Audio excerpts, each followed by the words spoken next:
Let's talk about the markets this morning. 10 of the S&P's 11 sectors are down by 10% or more from their most recent highs. A handful of the sectors are actually down 20%. We're talking about energy, financials, industrials, materials, and tech, meaning that these sectors are in bear market territory. Joining us right now is Joe Tanious. He is New York Director of Wealth Advisory and Senior Investment Strategist at Bessemer Trust. Also, Brian Levitt, Global Market Strategist from North America at Invesco. And Joe, let me start with you. Are you hearing from panicked customers at this point, people who worry about things? What do you hear when you're just walking down the street? I wouldn't say panic, but certainly anytime you've got this kind of volatility and this type of volatility in the markets, it's just unsettling. I mean, yesterday, for example, was kind of the perfect storm of events. Not only do you have the lingering uncertainty around this coronavirus and just questions around its impact on economic growth more broadly, but then you couple that with the disruption in oil prices.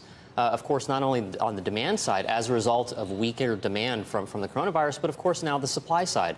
And so just all of these things coming together, leading to a lot of uncertainty, a difficult time, if you will, in terms of pricing its impact on economic growth. And I think the end result is a massive sell-off like what we saw. Yeah, Brian, I asked just because I heard it everywhere I went yesterday. Yeah, you know, I think we've done a very good job as an industry reminding people that it's time in the market that matters. Timing this is very difficult. And if you're out of these markets, you're going to miss the best days, which group with the worst days. So I think people are confused. I think people are concerned, but yet I get the sense, at least from the people I speak with and the clients I talk to, that they understand that they can't try to time this. They understand that it's a fool's errand. And so I think we've done a reasonably good job as an industry. I think what people are most concerned about right now is obviously it's not only the coronavirus. They hit the oil prices. What does that mean for the energy companies? What does that mean for the banking system? And they're looking just the broader economy. What happens when you have a panic? Exactly. People worried about and they're looking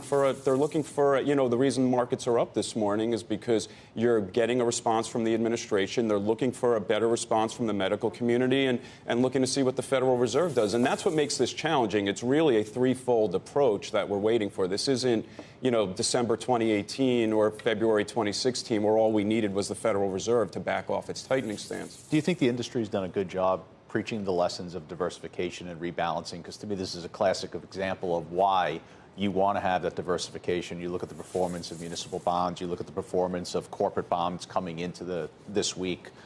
It's obvious that's the right strategy.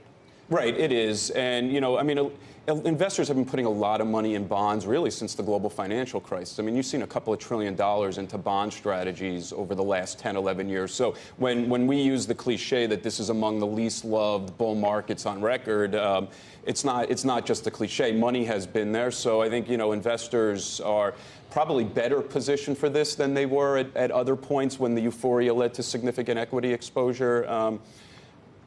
Yeah, I mean, diversification works, rebalancing works, and I think, you know, at least the investors I talk to seem to be getting that message. Joe, what do you do today? Well, I think, for one, it's recognizing that the worst of it may not be behind us yet. Futures so far are pointing to a pretty strong open, as you mentioned earlier, which I think is encouraging, especially after yesterday's carnage. But at the end of the day, the coronavirus and the impact that's going to have on the economy, there's still a big question mark there. We have to see growth in that virus stabilize, certainly here in the U.S., before we can begin to put pen to paper and say this is going to be the impact of the economy. So this isn't enough for you?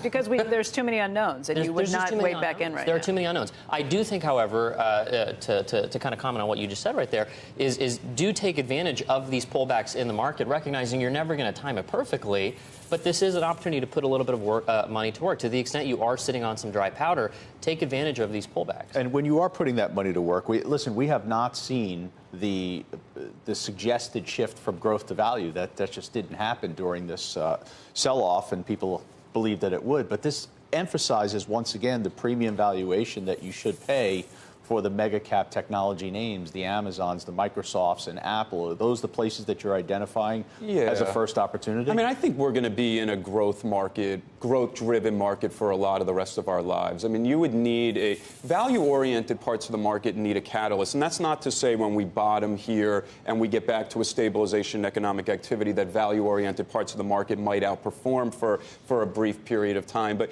this event and everything we've lived with over the last 11 years reminds reminds us this is a growth-starved world, and in a growth-starved world, you pay a premium for companies that can generate true revenue growth, and I suspect that's with us for a lot of the rest of our careers.